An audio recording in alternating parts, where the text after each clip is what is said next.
चलिए भाई, अगला क्वेश्चन ये है आपके सामने। 14 क्वेश्चन है, एसडी यादव पढ़ रहे हैं। क्या पढ़ रहे हैं हम? Ratio and proportion. क्वेश्चन क्या है? एक्स और वाई ऐसी दो संख्याएं हैं जिनका मध्य अनुपात 8 है। चलिए, तो एक्स है और वाई है, इनका मध्य अनुपात में क्या है? 8 है, तो मध्य में 8 लिख दूं मैं। ठीक है, मध्य अनुपाती इनका क्या है? 8 है, तो 8 लिख दिया मैंने, पहली चीज। और तृतीय अनुपाती 512 है, तो x और y का तृतीय अनुपाती यानी कि x इंटू वाई, और तृतीय अनुपाती कितना है भाई? 512। जो चीज़ लिखी थी ना, दो कंडीशन दे रखी थी, मध्य अनुपाती 8 था x का, वो मैंने लिख दिया, x और y का तृतीय अनुपाती 512 था, वो भी मैंने लिख दिया। ये दो कंडीशन दे रखी थी, x और y का मान निकालना है इन दोनों कंडीशन से। मैं बता चुका हूँ कि x और y का मल्टीप्लाई यानी कि पहली और तीसरी की मल्टीप्लाई बीच में जो मध्य अनुपाती उसके स्क्वायर के बराबर होती है, यानी x into y is equal to कितना आ गया भाई? 64।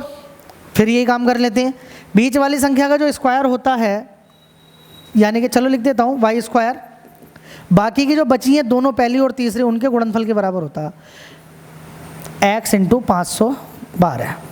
ठीक है, हमें x और y की वैल्यू निकालनी थी। यहाँ से ऐसा कर लेते हैं कि x की वैल्यू निकाल लेते हैं। x इज इक्वल टू कितना हो जाएगा भाई?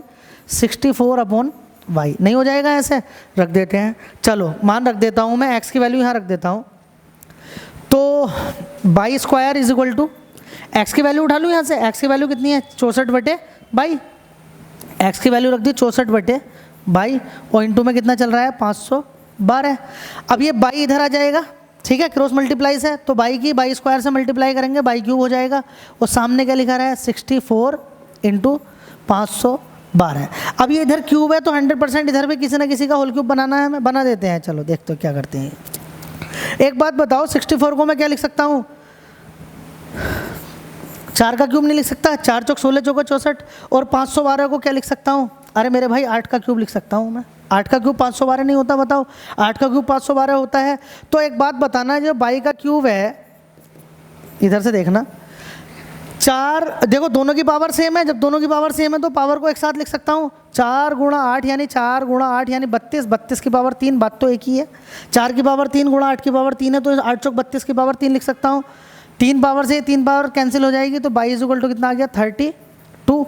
बाई की वैल्यू होगी 32, और बाई की वैल्यू 32, तो भाई दो ऑप्शन में, बी में भी और इसमें भी। तो एक बार यहाँ से चेक कर लेता हूँ क्या दिक्कत है। x इज इक्वल टू क्या आ जाएगा फिर? चलो इसे दूसरे पेन से लिख देता हूँ मैं, कभी आप ये सोचो कि भाई ये क्या होने लगा। x इज इक्वल टू कितना हो जाएगा? 64, और y की वैल्यू अभी निकाल ली 32। 32 2 जा, तो x की वैल्यू हो गई 2, ऑप्शन नंबर बी। चलो ये तो मैंने एक कन्वेंशनल मेथड से किया। अब ये इतना कुछ करने से अच्छा ये है कि मैं ऑप्शन से कर लें इस क्वेश्चन को। देखो ऑप्शन से कितनी आसानी से ये क्वेश्चन हो सकता है। हालांकि कन्वेंशनल मेथड जानना बहुत ज़रूरी है। मैं होता तो मैं ऑप्शन से करता भाई इसे एग्जाम में। कैसे करता मैं?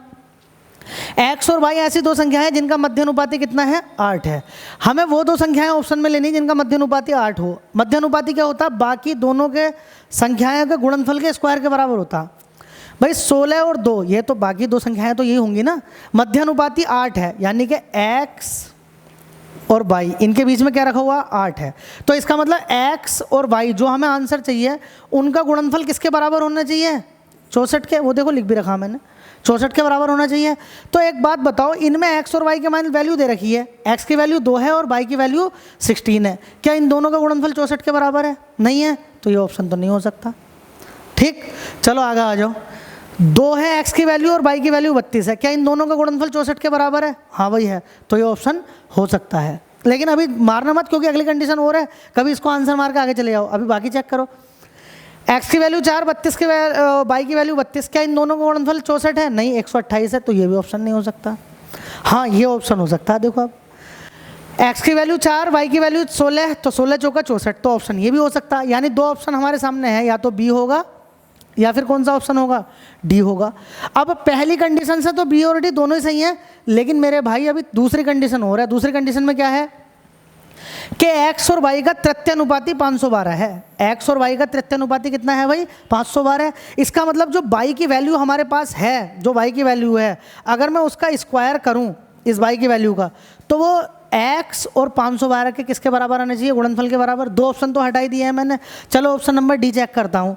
एक बात बताओ, यहाँ जो y की वैल्यू है कितनी है? 16 है, तो 16 का स्क्वायर कितना हो जाएगा? 256।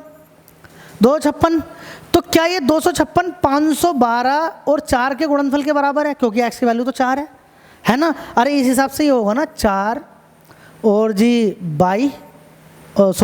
4 और 16 और 512, इस ऑप्शन के हिसाब से तो यही होगा ना। तो क्या ये आंसर हो सकता है इन दोनों का गुणनफल क्या भी इसके स्क्वायर के बराबर आ सकता है? नहीं हो सकता, तो ये आंसर नहीं होगा। आंसर कौन सा होगा? बी। मेरी बात आप समझ गए होंगे, वरना अगले क्वेश्चन को इसी मेथड से करेंगे, ऑप्शन वाले से। चलिए आगे चलते हैं।